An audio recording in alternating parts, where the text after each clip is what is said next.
কনে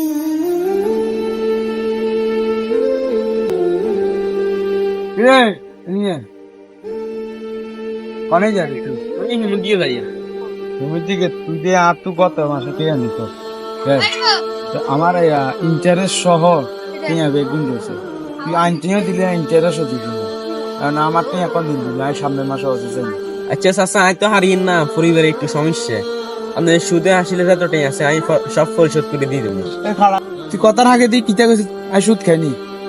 আমি ইন্টারেস্ট খাই, আমার ইন্টারেস্ট বুঝে দিবি। আমি সুদ টুদ খাই না, আমি ইন্টারেস্ট দিয়ে অসুস্থ, আমি সুদ দিয়ে যেতাম না। তুই এটা কি করলি? মানুষ শুনলে কি কইবো আমার?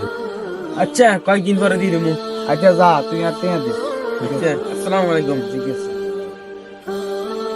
আর আমি আপনাদের সুদের টিয়া দিয়ে হজে যাবেন, আমি তো হজ কবুল হইতো না, আমি কি আর হজে যাবেন মেয়া? আপনারা কে কইছে আমি ইন্টারেস্ট খাই? আপনি আবার সুদ করলেন। আরে ভাই, ইন্টারেস্ট আর সুদ আলাদা কিতে মেয়া, একই তো কথা। ইন্টারেস্ট যেটা সুদ হইটা, আর নাই টিয়া দিয়ে যদি হজে যান, হজ দিব না, কবুল হইতো না। মানে লোক দেখানো এসব হজে যাওয়ার কামটা কিতে?